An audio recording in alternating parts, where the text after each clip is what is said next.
Hi everyone. In today's lesson, we're going to be talking about what impact does modern technology have on the food we eat. And as we take a look at modern technology and how it affects people differently around the world, we really need to take a step back in time where people have farmed in very similar manners. Mr. Anderson started off this week by discussing how farming has been around for a couple thousand years, and with that, the first civilizations began to pop up. People began to settle down into villages, and many grew what we called subsistence agriculture, or just enough to feed their families. Eventually, with inventions throughout the years, and especially after the Industrial Revolution, farm life changed. Those big families of workers, aka the children, were getting smaller and smaller.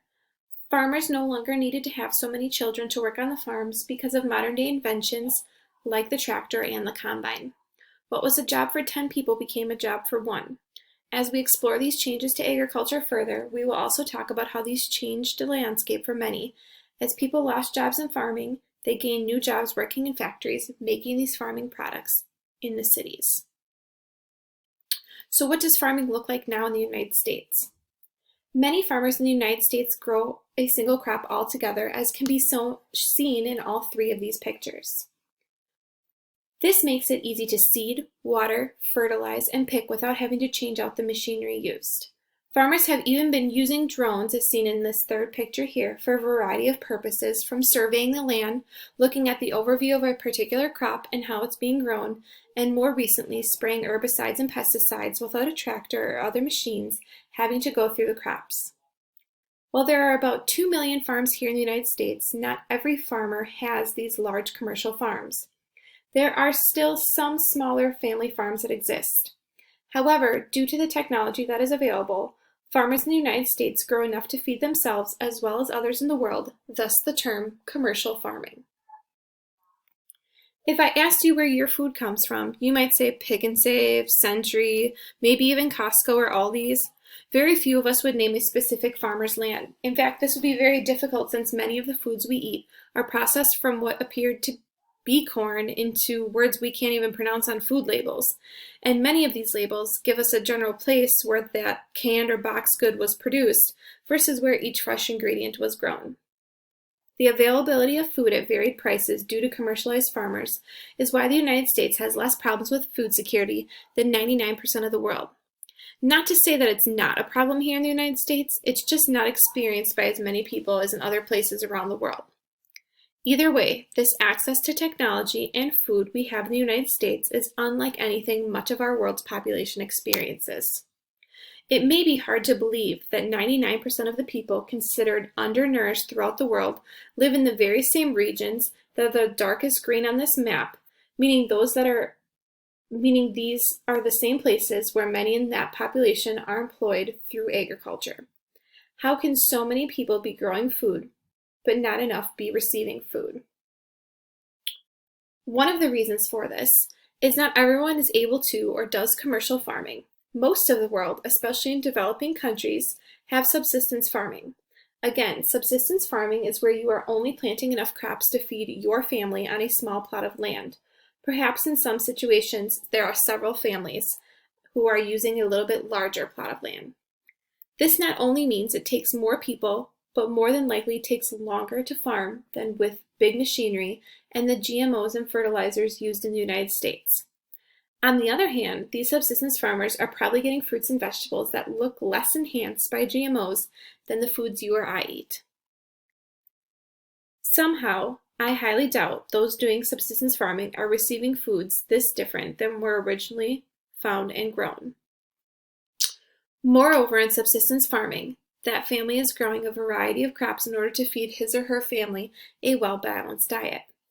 But what happens if a crop fails? Or if there's a drought and all of my crops do not grow?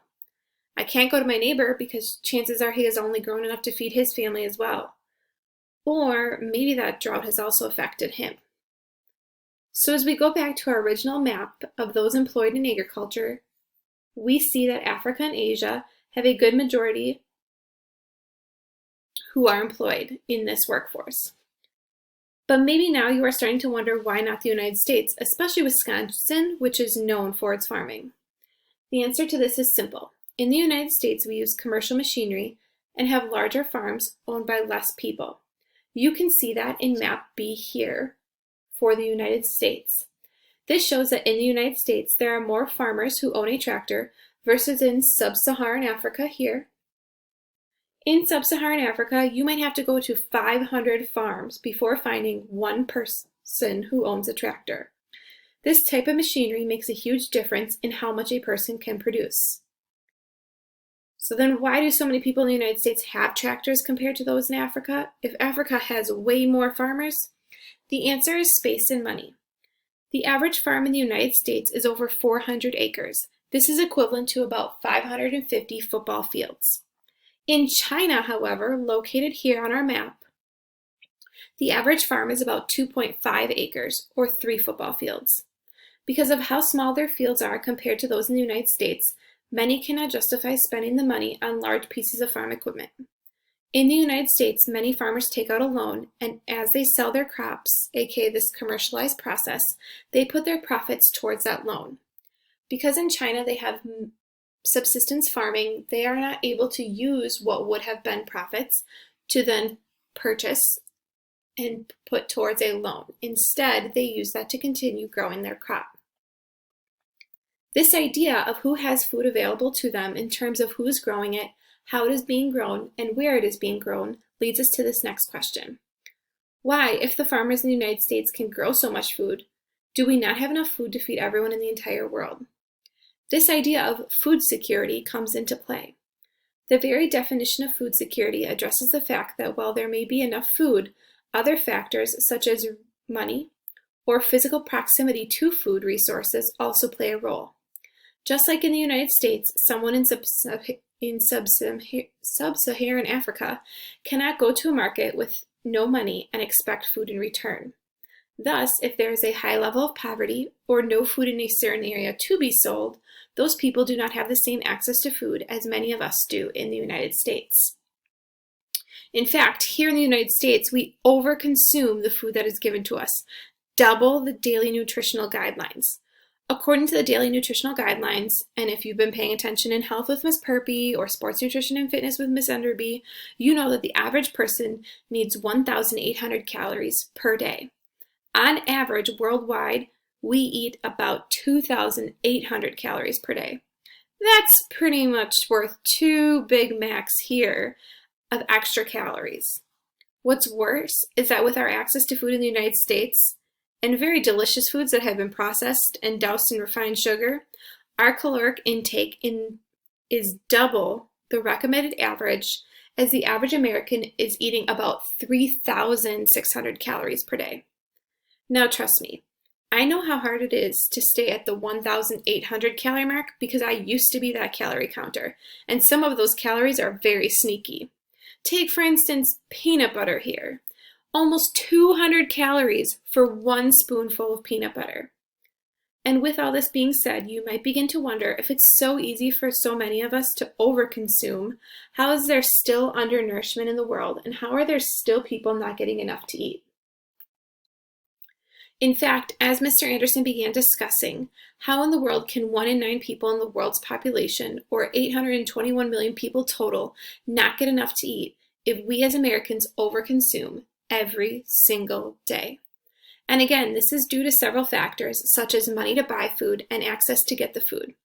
As you take a look at the map here, you will notice Africa specifically, sub-Saharan Africa, and the southern portions of Africa have a large population that suffers undernourishment.